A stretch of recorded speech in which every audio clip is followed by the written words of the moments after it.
I walked into the office. Everyone stopped talking. The men looked at me. The women looked at me too. They stared at my long hair.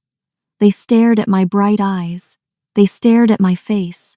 Some people smiled. Some people did not smile.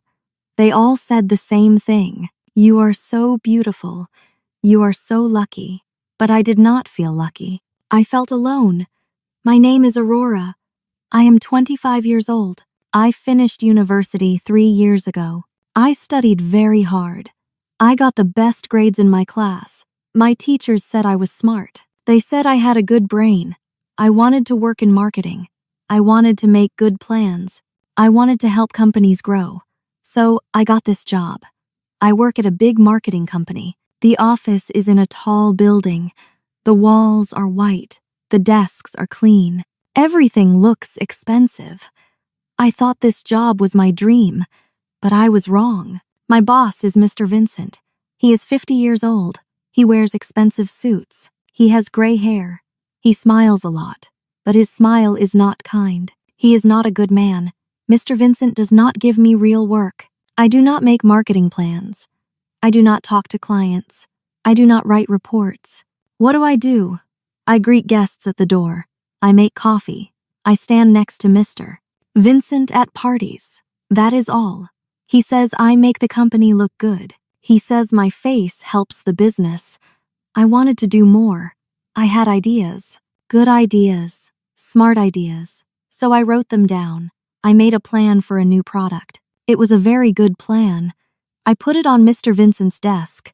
I waited for his answer. The next day, he called me to his office. I felt happy. I thought he liked my plan. But he did not talk about my plan. He looked at my face. He said, "Aurora, you are too pretty. Do not think so much. Thinking makes lines on your face. Just smile. Your smile makes money for us." I felt sick inside. I wanted to cry, but I did not cry. I just left his office. This happened many times. I wrote plans. He did not read them. He just smiled. He said, "Be pretty. That is your job." The other women in the office did not like me. They thought I was lazy.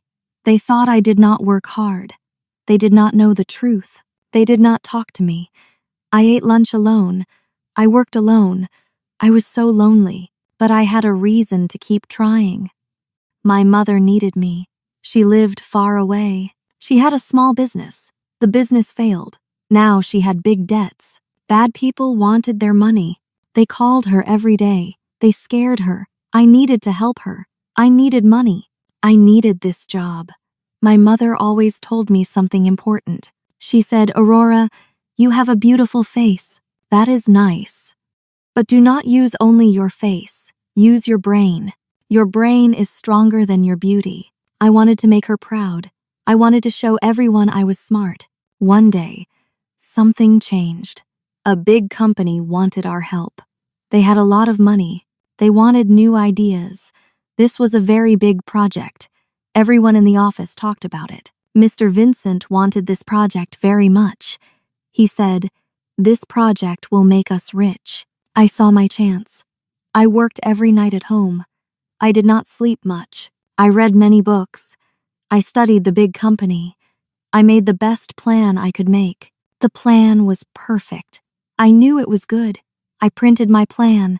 I put it in a blue folder. I walked to Mr. Vincent's desk early in the morning. No one else was there. I put the folder on his desk. My hands shook a little. This was my chance. This was my moment. I hoped he would read it. I hoped he would see my brain.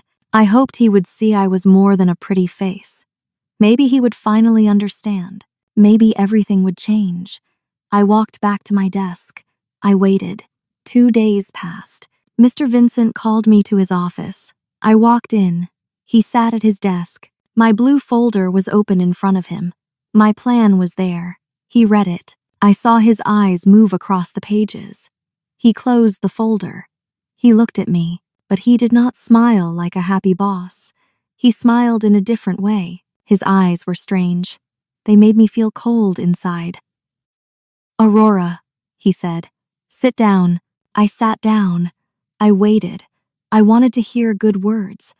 I wanted him to say my plan was smart, but he did not say that. He said, "You look very nice today." He said, "Is that a new perfume?" He said, "You always smell so good." I felt confused. "Thank you," I said. "But what about my plan?" He laughed. "Your plan is fine," he said. "But Aurora, you are too pretty for spreadsheets. Why do you work so hard?" My heart felt heavy. He did not care about my work. He only cared about my face. Again. This happened again and again. Mr. Vincent called me to his office every day, sometimes 2 times a day. He did not talk about work. He talked about my hair. He talked about my dress. He talked about my smile. One day, he touched my hair. His hand moved slowly. I froze. I did not know what to do. "So soft," he said. I moved away quickly. I said I needed to go back to work. He just smiled. I felt sick every time I left his office. But I said nothing. I needed this job. I needed the money. The other women in the office saw this. They saw Mr. Vincent call me many times. They did not know the truth. They thought I wanted his attention. They thought I used my body to get ahead. I heard them talk. They did not hide their voices. "Look at her," one woman said. "She goes to his office again." Another woman said, "She does not work. She just looks pretty. That is how she gets everything." They stopped talking to me completely. When I walked into a room, they became quiet. When I sat down for lunch, they walked away. I was so alone. No one believed me. No one saw the real problem. More weeks passed. A new marketing director job opened. I wanted that job so much. I worked at the company for 3 years. I did good work. I made that big plan. I thought maybe I had a chance. But Mr. Vincent said no. He did not give me the job. He gave it to someone else.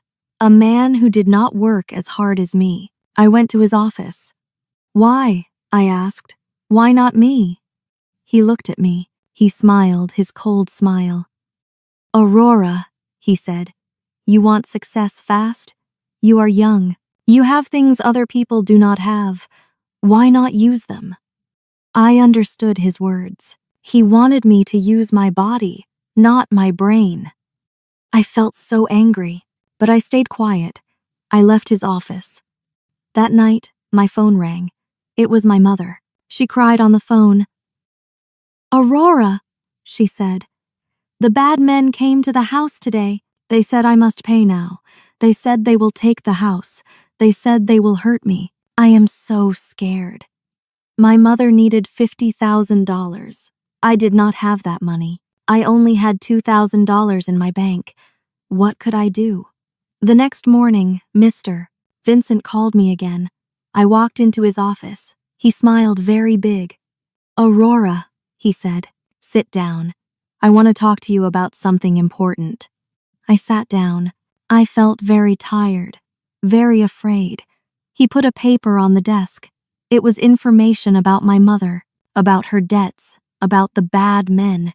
He knew everything. He looked for this information. He waited for this moment. "I can help you," he said. His smile grew bigger. "I can give you the money, all of it, today." My hands shook. "What do you want?" I asked. He did not answer. Not yet. He just smiled. And I knew. I knew what he wanted. The time came. The trap closed. Mr. Vincent opened his desk drawer. He took out 2 things. He put them on the desk in front of me. The first thing was a check. I looked at the number. $50,000, exactly what my mother needed. The second thing was a small plastic card. A key card. I saw the name on it. The Grand Hotel. The most expensive hotel in the city. "What is this?" I asked. My voice was very quiet. Mr. Vincent stood up. He walked around his desk. He stood very close to me. Too close. I could smell his cologne. I did not like it. "Aurora," he said. His voice was soft, but not kind. "I want to help you. I can give you this money. Today, right now. Your mother will be safe. The bad men will go away. You will not worry anymore. But what do you want?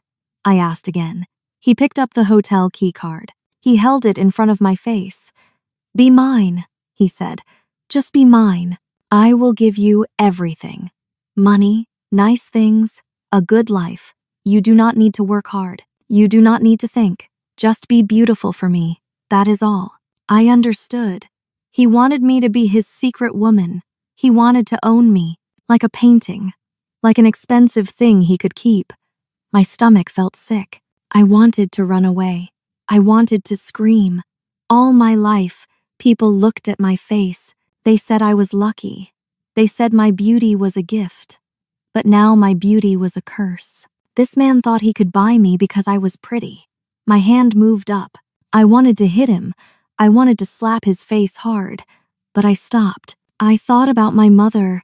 I thought about the bad men at her house. I thought about her scared voice on the phone. If I said no now, what would happen? Mr. Vincent would fire me. I would have no job, no money. My mother would lose everything. Maybe the bad men would hurt her. If I told someone about this, who would believe me? I had no proof. He would say I tried to seduce him. He would say I wanted money. Everyone already thought I used my body to get attention. They would believe him, not me. I was trapped, completely trapped. Mr. Vincent saw my face. He smiled. He thought he won. He picked up the check. Take it, he said. Take the money. Take the key. Come to the hotel tonight. Room 512. I will wait for you. My mind worked very fast. I looked at his face. He thought I was just a pretty doll. He thought I was stupid. He thought I needed him. That was his mistake. A big mistake.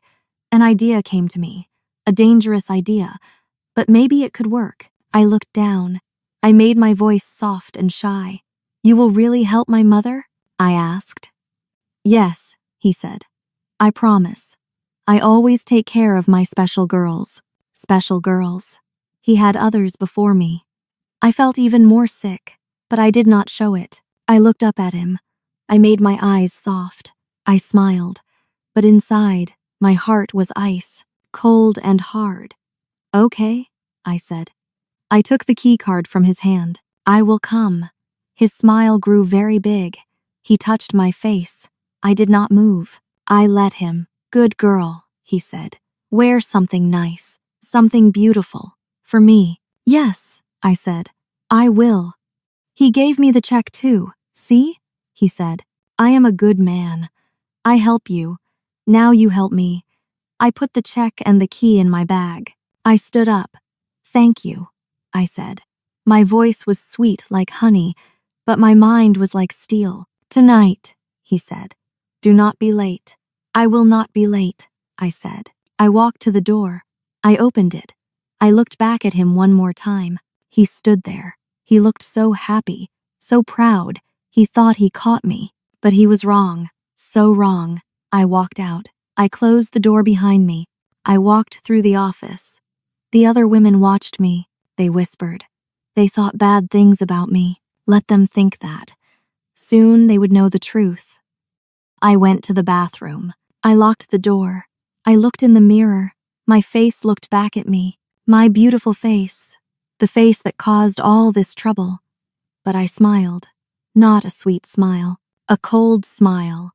A strong smile. He thinks my beauty makes me weak, I said to my reflection. He is so stupid. Tonight, I will show him. Beauty can be a weapon, and I know how to use weapons. I washed my hands. I fixed my hair. I walked out of the bathroom. I had work to do. I had plans to make. Mr. Vincent wanted a beautiful doll. He would get one. But this doll had sharp teeth. I left work early that day. I had many things to do. I walked to the big shopping area in the city center. I needed to look perfect tonight, but I also needed something else, something secret. First, I went to a dress shop. I looked at many dresses.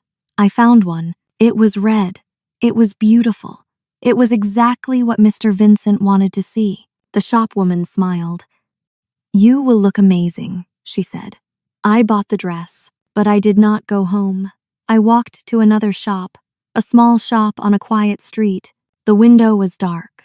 The sign said, Security Solutions.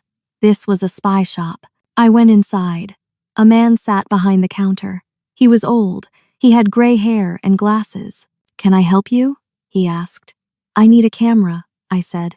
A very small camera, one that no one can see. He looked at me. He did not ask questions. He showed me different things, small cameras that looked like pens, cameras that looked like buttons. Then he showed me a brooch. It was shaped like a flower, a pretty gold flower. This one records video and sound, he said. Very good quality. No one will know. I will take it, I said. I paid him. He put it in a small box. Be careful, he said. I nodded. I went home. I put my new things on my bed, the red dress, the flower brooch, my weapons for tonight. But first, I went back to the office. I had to act normal. I had to make Mr. Vincent believe everything was okay. I walked to my desk. I worked quietly. I did not talk to anyone. After 1 hour, I heard Mr. Vincent's voice. He talked on his phone. His door was open a little. I could hear him. He laughed. He talked to someone. Yes, tonight, he said. The beautiful one. Aurora. I told you about her. She finally agreed. She needs money. They all need money in the end. He laughed again. She thinks she is so smart, but she is just a pretty girl. I will have her tonight, the most beautiful one I ever had. I felt hate burn inside me, but I did not move. I just listened. He kept talking. He bragged about me, like I was a prize, like I was a thing he won. Good. Let him think that. Let him be stupid and proud. Stupid men make mistakes. I left the office at 5. I went home. I took a long bath. I washed my hair. I dried it carefully. I did my makeup. I made my eyes dark. I made my lips red. I put on the red dress. It fit perfectly. I looked in the mirror. I looked beautiful. I looked like a woman going to meet her lover. But my eyes told a different story. My eyes were cold, hard, angry. I picked up the flower brooch. I pinned it to my dress, right over my heart. The tiny camera faced out. No one could see it. It just looked like a pretty flower. I looked at myself one more time. Tonight, I said to the mirror. Tonight, my beauty is my weapon, but my brain is the bullet. Mr. Vincent thinks he is the hunter, but he is wrong. I am the hunter. He is the prey. I took my bag. I took my phone. I walked outside. It was dark now. The sky was black. Rain started to fall. Hard, cold rain. I lifted my hand. A taxi stopped. I got inside. The Grand Hotel, I said. The taxi drove through the rain. Water hit the windows. The city lights blurred. I looked out. I felt the rain, but I did not feel cold. I felt hot inside. Hot with rage. Hot with focus. Mr. Vincent waited for me. He thought tonight was his victory. He thought he won. But he did not know what was coming. He did not know who I really was. The taxi stopped at the hotel. I looked up. The building was tall. The lights were bright. I paid the driver. I got out. Rain fell on my face. I did not care. I walked toward the door. My heart beat fast, but I was ready. Tonight, everything changed. Tonight, the pretty doll became a queen. I walked into the hotel. The lobby was big and bright. Gold lights hung from the ceiling. The floor was shiny marble. Everything looked expensive. I walked to the elevator. I pressed the button for floor 5. The elevator moved up slowly. My heart beat fast, but my face stayed calm. The elevator stopped. The doors opened. I walked down the hall.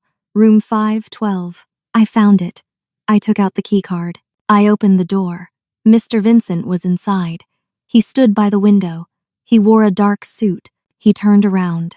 He saw me. His mouth opened a little. He stared at me. He stared at my red dress. He stared at my face. Aurora, he said. His voice was soft. You look perfect, so perfect. I smiled, a sweet, shy smile. Thank you, I said. I walked in slowly. I closed the door behind me. The room was large. A big bed stood in the middle. A table with wine and glasses sat by the window. Red roses were everywhere. He planned this carefully. He thought this was romantic. It made me feel sick, but I did not show it. Come, he said. Have some wine. I walked to the table. He poured wine into 2 glasses. He gave one to me. I took it. My hand touched his hand. He smiled big. We sat down on the sofa. He sat very close to me, too close. I did not move away. I needed him to feel safe. I needed him to talk. I drank a little wine. Then I looked at him. I made my eyes wide and scared. Mr. Vincent, I said. I am afraid. Afraid? He said. Why? What if your wife finds out? I asked. My voice shook a little. What will happen? He laughed. He laughed loud. My wife, he said. She is old. She is stupid. She knows nothing. You are my present. My beautiful present. Do not worry about her. I nodded slowly. And my job? I asked. You said you will help me. Will I get the director job? He touched my face. Of course, he said. The marketing director job is yours. Just be good tonight. Be good to me. Then everything you want is yours. My heart beat faster. The flower brooch recorded everything. Every word. Every terrible word. But I needed more. I needed him to say more. You are so powerful, I said. I made my voice soft and sweet. You can do anything. How do you have so much money? He smiled. He was proud. So proud. I am smart, he said. I take money from the company. Small amounts. No one sees it. I use it for my girls. For my fun. I have